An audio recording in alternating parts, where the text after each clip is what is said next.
Yo, man, what's good, YouTube, man? So, Mickal, aka Mr. Napper, but man, today, man, we got why tiny New Zealand dominates rugby. Get into it. In September 2023, these 20 countries will participate in the biggest tournament of one of the world's most popular sports, rugby. And you could make a strong argument that one of these 5 teams will win it. England invented the sport and has reached the World Cup finals 4 times. South Africa won the last World Cup in 2019. Ireland is currently ranked number 1 in the world, and France is hosting the tournament. Then there's New Zealand, who might win because, well, they're the most dominant team in the history of rugby, and arguably in all of sports history. And the All Blacks are the world champions for the second time. Since 1903, the New Zealand All Blacks rugby team has only lost to 7 countries, but has a comfortable winning record against all of them. That's all the more. Damn. See, it's crazy. What I heard is that New Zealand and South Africa is like the 2 top best teams. I might be wrong, but can you let me know down below? I heard that New Zealand All Blacks and then South Africa is like the 2 best teams. I might be wrong, but that's what I heard though. More impressive when you take into account that New Zealand today only has a population of 5 million people, a fraction of the other countries that have made a World Cup final. Very unique, obviously, for us to dominate the world because we are a very small part of it. There is a fervent following of this team, almost religious at times. So it begs the question, how did such a tiny country create such a dominant sports team? And can the New Zealand All Blacks stay on top?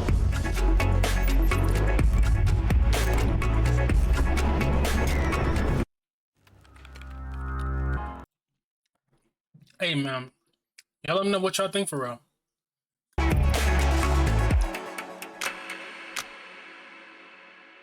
Rugby combines the less placid features of American football and English soccer. You can run, pass, or kick the ball, while at the same time protecting yourself from the combined assault of the enemy. Rugby is a fast, violent, and chaotic sport with many rules, but one basic premise: get the ball to your opponent's end of the field.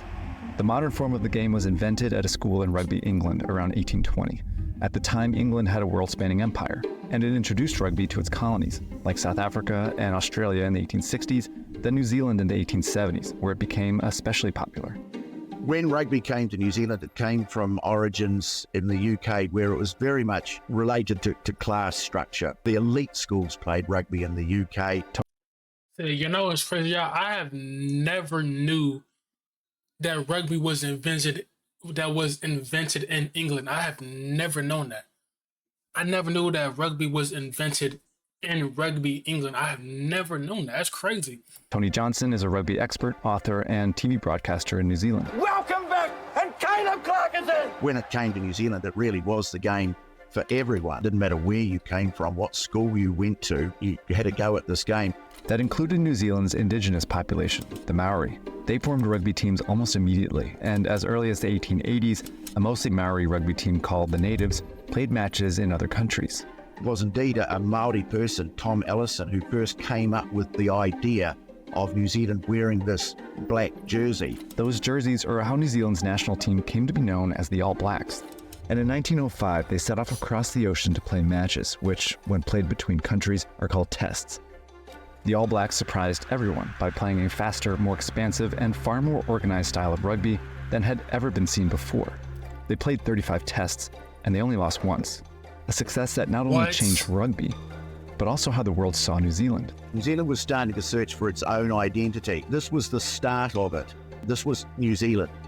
Not so much a British subject anymore, but our own people. After the tour, the All Blacks embodied that new national identity by fusing rugby with New Zealand culture, most famously by performing a Maori war dance called the haka before every test. I think initially the haka was a greeting, also a challenge, often performed before a battle. Some people feel that the haka gives the All Blacks an unfair advantage. It's psychological. In 1924, this All Blacks team won all 32 I'm sorry, tests. but that is insane. Once they all play their matches, they won every single game, but only lost one. And that was their first time playing in matches? Am I getting that correct? That is crazy. Won every game except they only lost one game. My goodness.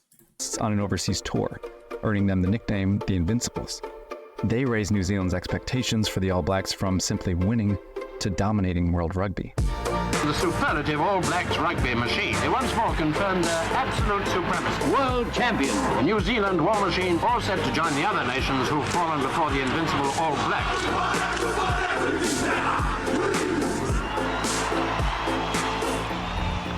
According to data gathered by ESPN, between 1900 and 1989, the All Blacks won 71% of their tests. In 1987, they won the first ever Rugby World Cup.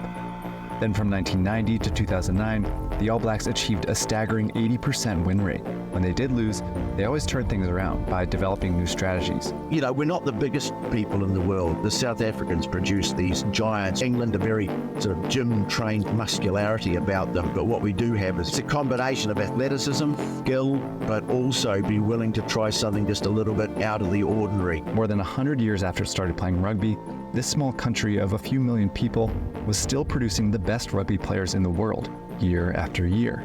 So how does New Zealand do it?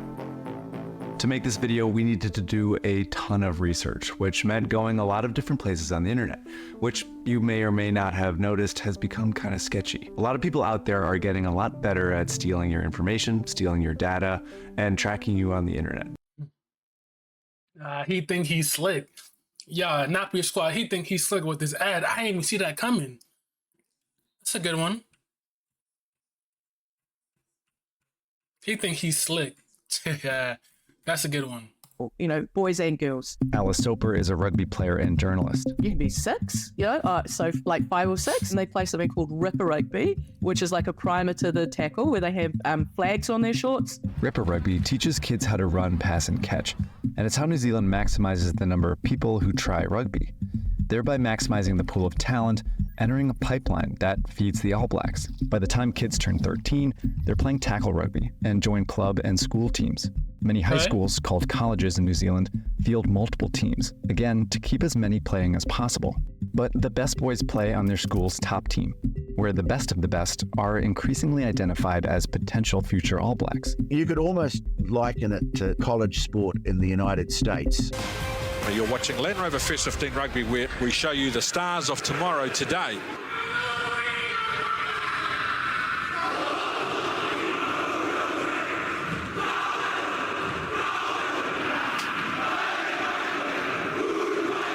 Then after graduating, the best are hired by teams to play. That's insane. Like, well, imagine you have never heard of that before or saw that. That would probably be intimidating to you. Like, I've seen that before here. I've seen that before, so that's really not going to be intimidating to me. But people that have not seen that, intimidating, and they become beasts in rugby. Start from youth to who's good, go to high school or club teams, then boom, to the pro. Man. In New Zealand's professional rugby league, Super Rugby, only professional players that play in New Zealand are eligible to reach the top level, the All Blacks. It's a way for the team to ensure that there is a constant stream of new players that learn the game the New Zealand way. They have to be all things. So they've got to be able to kick, they've got to be able to run, they've got to be able to tackle. There's an expectation that they will play rugby the way the New Zealand public expect to see them play, which is this rather flamboyant style. Possibly the greatest generation of All Blacks ever played from about 2010 to 2016. Over that time span, they won 90% of their tests and never lost at home. Plus, they won 2 more World Cup championships. Several players on the 2015 team played at the same schools, and they all played for one of 5 Super Rugby teams. Probably the most well-known would be Richie McCaw. He was your typical kind of like hard man, absolutely no fear going into the contact. Daniel Carter, for example, who was like the Joe Montana of Joe Montana of rugby. Okay, that's a good comparison. Well, I don't know who he is, but if you compare him to Joe Montana, he must be good. He was a brilliant player, but he was a great strategist as well. But while the top of the pipeline gets all the glory, New Zealand's real advantage over its much bigger rivals is at the bottom. Other countries may have a similar kind of narrow trajectory through your schoolboys into your academies. They just don't have as many people funneling in at that beginning point. It's quite a rugged sort of a game that suited the early pioneers of New Zealand, and these days it provides opportunity for young people coming out of perhaps some of the more difficult socio-economic areas of New Zealand. So the All Blacks dominate rugby because New Zealand transformed it into a game for everyone. But whether or not their domination continues is up for debate. Huge World Cup upset. These men are too good for the All Blacks. In 2019, the All Blacks failed to make the World Cup finals. Then in 21 and 22, they lost a stretch of 6 out of 8 tests, which pushed them to an all-time low ranking of 5th in the world. It led some to speculate that the All Blacks were in decline and question whether they could continue to dominate world rugby. Blame was placed on the COVID pandemic and the All Blacks coach Ian Foster. Most importantly, though, the losses forced New Zealanders to reflect on how their country's relationship with rugby is changing. See, the thing is, that's smart of what they did, though. Start with the youth, then your club, then you got the high school, whatever you guys call it in New Zealand, or whatever they call it in New Zealand. Then you go to the pro teams, like Super Rugby, like kind of like the NFL or the NBA, boom. Then you get to the top of the top and face other countries. A 2018 report found that the number of high school boys playing rugby was falling, while other sports were on the rise. New Zealand has had phenomenal success in sports like rowing, basketball, but they've taken away athletes who once upon a time would have been All Blacks. Like a lot of kind of male prevalent sports, they then start to take on that identity of like real heavily masculine spaces, which isn't necessarily what people want to be around. It's become out of step with younger New Zealanders. And many worry that high school rugby is increasingly dominated by a few privileged schools that are making the game too professional at the expense of the rest. A 2013 investigation found that 5 schools in Auckland are estimated to have spent $400,000 on their rugby teams, while their competitors spent only $50,000. Over the next 5 years, the number of Auckland high school rugby teams fell from 225 to 181. It's become very elitist, with the schools really focusing on the elite teams. What happens to all the players who aren't good enough to play for the first team? Just a lot of pressure when you're 15. So we're starting. Wait, hold on, y'all. But if you guys play rugby or from a country that is known for rugby, like, can like women or girls like make the rugby team, or like do they have, or that country has to make like a women's rugby team for them to compete? You know what I'm saying? If you guys get what I'm saying? To see people realize, oh, well, this isn't working out here. We need to be changing things. The most immediate challenge keeping the All Blacks from total domination, though, is the rest of the world. The rivals are getting better, particularly France and Ireland.